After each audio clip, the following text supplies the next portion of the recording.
ku bakunzi ba Mr Tech Rwanda ndabasubiza muri hose kandi ndabifuriza ibihe byiza. Uyu munsi ngiye kubereka uko ushobora gukora indirimbo ukoresha artificial intelligence. Hari igihe ukenera indirimbo, hari igihe ukenera melody ushobora gukoresha nko kuri album y'amafoto yawe, hari igihe ukenera melody ushobora gukoresha nko muri background ya video yawe. Dufata urugero uri content creator, dufata urugero nanone ufite video urashaka kuyimyotinga ariko urashaka gukoresha indirimbo cyangwa se melody yawe, kuko indirimbo inshuro nyinshi cyangwa se amamelody menshi aragurishwa. Ariyo mpamvu bikunze kugorana kugira ngo ubone melody cyangwa se ubone indirimbo. Kugira ngo ukore indirimbo ntatinze reka mbibereke. Kugira ngo rero ukore indirimbo reka mbibereke, ukenera software bita Sono na artificial intelligence, ugakenera indi software bita ChatGPT. Iyi ChatGPT idufasha iki rero? Idufasha kugeneratinga script y'ibyo dushaka gukora, nko kwandika indirimbo. Sono noneho ikadufasha kugeneratinga iki? Indirimbo. Reka mbibereke. Dufata urugero ngiye gukora cartoon cyangwa se ngiye gukora nkeneye melody y'indirimbo z'abana. Reka mbwire ChatGPT mpe script. Reka dutangire mbibereke uko ubigenza. Urajya muri ChatGPT wandike ngo give me a song script for children,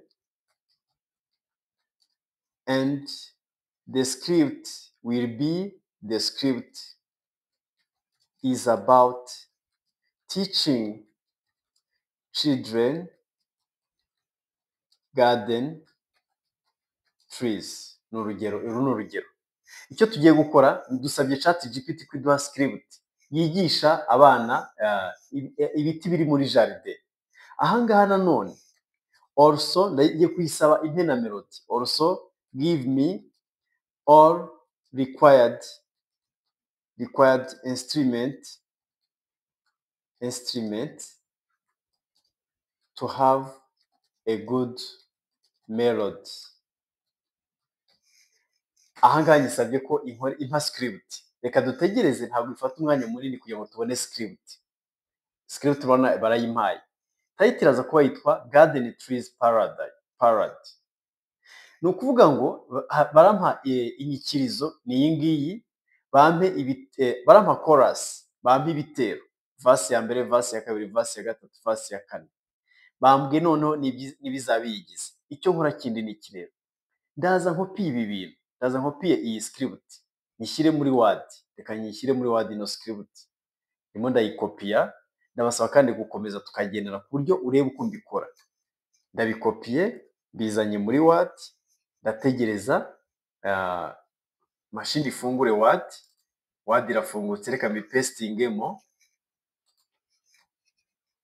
Reka urabona ko mbikopiye. Icyo ngiye gukora ni iki rero? Ngiye kujya muri ya Sono. Ndajya hano handitse Sono. Reka mfungure browser yindi iriho Sono, ni iyi ngiyi.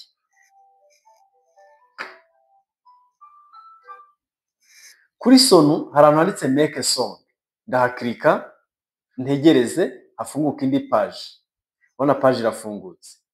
Nshobora gukora sign in cyangwa se ngakora sign up. Sign up ni mu gihe ushaka creating account, ariko sign in hano ushobora gukoresha password yawe ya Gmail. Hano ndakoresha account ya Gmail, na selectiona Gmail, nindangiza ntegereze bifunguke. Ndahitamo ishyiramo username yanjye, ubwo ni email. Ntegereze bifunguke, nshyiremo na password. Gashyiremo password. Bigiye gufungura indi page cyangwa se indi menu. Ngiye kwemeza hano kugira ngo bamenye ko ari uri gukoresha iyi mail. Ndemeje muri telefone yanjye. Page irafungutse. Igisigaye cya nyuma nuko ngiye gukopiya ya script nkaza nkayishyira muri Sono. Iyo ngeze hano rero hari ahantu handitse ngo create. Ndahakirika, ubona ko mpakiritse, haje simple custom.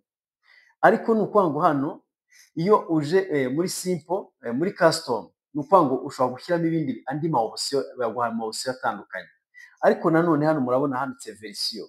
Hari version 3 iri free, hari version 4 irishyurwa. Iyi version ya 4 irishyurwa, ariko ngiye gukoresha version 3. Then ngiye kugaruka hano nkopiye ya ndirimbo yanjye. Ndaza hano reka mbikopi uko bimeze. Ningera ariko ku ma melody kuri cyangwa se kuri instrument ndi bukenere, reka nkomeze ningera kuri instrument ndazishyira ahandi. ni ukuvuga ngo nabikopiye kabiri, reka mbikopiye neza kugira ngo ntaza gukora amakosa ngakora ibitari byo. Ndaza hano mbikopiye,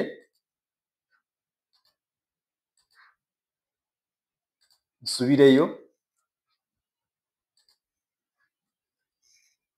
bipestinge muri Word. Ngibi hano icyo ngiye gukora ngiye guhita mbipestinga muri Sono. Ngibi hano ndabishyiramo hano, nindangiza nkirike kuri create. Reka twumve uko indirimbo izaba imeze. Urabona ko hano irimo irarodinga, irimo irakiriyetinga indirimbo yanjye. Nimureba hano iburyo urabona ko indirimbo zirimo ziri creatinga. Baguha verisiyo ebyiri ku buryo wumvamo inziza ukaba ariyo ukoresha. Ese ndahitamo iyihe? Birasaba ko mbanza nkazumva.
Ahangaha ariko ntabwo ari byo gusa, kuko ushobora no kugaruka hano ukaba wasaba instrument ushobora gukoresha ukora indirimbo imeze nka hip hop cyangwa se indirimbo ukoresha muri motivation videos. Ushobora kubwira ChatGPT give me instrument to create audio music for motivation YouTube videos. Ahangaha naho urabona ko bagiye kuguha instrument ushobora kuvanga ku buryo uza gucreating indirimbo yawe imeze neza cyangwa se melody imeze neza. Iyo babiguhaye nta kindi ukora, uraza ukabikopiya hano, uko babiguhaye, warangiza ukabijyana ukabishyira muri ya Sono. Uraza ukabishyira hano muri Sono, ariko ntabwo ubishyira hano muri ndaza nkirike kuri create nanone, ndakirika kuri create, bamfungurire page nshyashya, ndakuramo ibyari birimo hano, ndabiselectiona byose bimwe nashyizemo mu kanya gashize.